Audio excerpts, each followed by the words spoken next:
আমাদের সবার মুখে দাঁত আছে, কিন্তু দাঁত সম্পর্কে আমরা কতটুকু জানি? দাঁত সম্পর্কে জানার আছে অনেক কিছু। আজকে আমি দাঁত নিয়ে কথা বলবো। আসসালামু আলাইকুম রহমতুল্লাহি ওবারাকাতুহু। আমি অর্গানন হোমি হল থেকে ডাক্তার মোহাম্মদ এনায়েত হোসেন বলছি। আমাদের সবার মুখে দাঁত আছে, কিন্তু দাঁত সম্পর্কে আমরা কতটুকু জানি? দাঁত সম্পর্কে জানার আছে অনেক কিছু। আজকে আমি দাঁত নিয়ে কথা বলবো।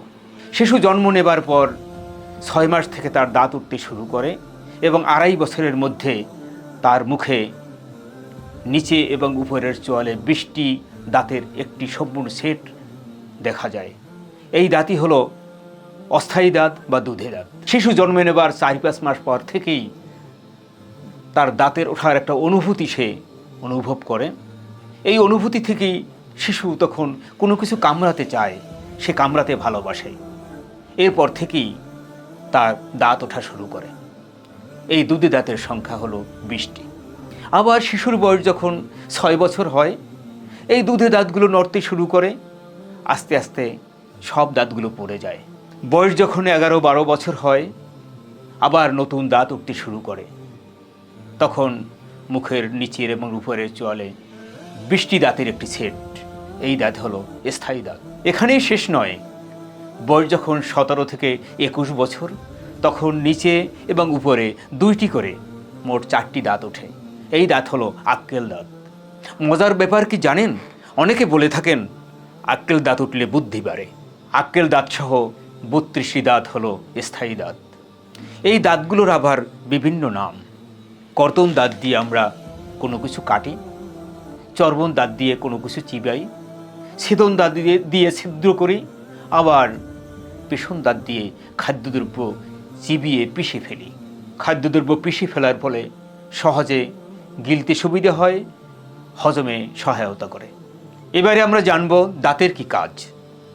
দাঁতের প্রধান কাজ 5টি।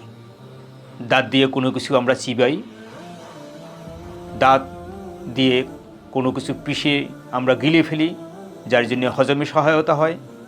দাঁত আমাদের কথা বলতে এবং সুন্দর উচ্চারণ করতে সহায়তা করে। দাঁত মুখকে সুন্দর করে, অবয়বকে ঠিক রাখে। এক কথায় দাঁতকে বলা হয় চিবানোর যন্ত্র। অনেকটা গ্রামের বাড়িতে রান্নাঘরের ঢেকির মতো।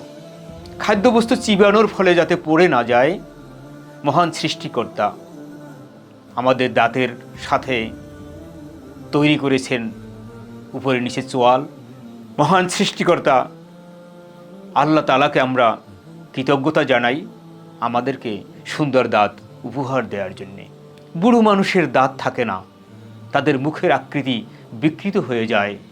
কথা বললেও তাদের কথা স্পষ্টভাবে বোঝা যায় না। কথায় বলে বাঙালি দাঁত থাকতে দাঁতের মর্যাদা বোঝে না। আমাদের বুঝতে হবে আমাদের স্থায়ী 32টি দাঁত পড়ে গেলে আর ওঠে না।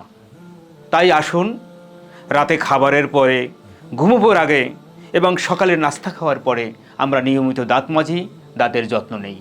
আজ এ পর্যন্তই। দেখা হবে আবার অন্য কোনো ভিডিওতে। আসসালামু আলাইকুম।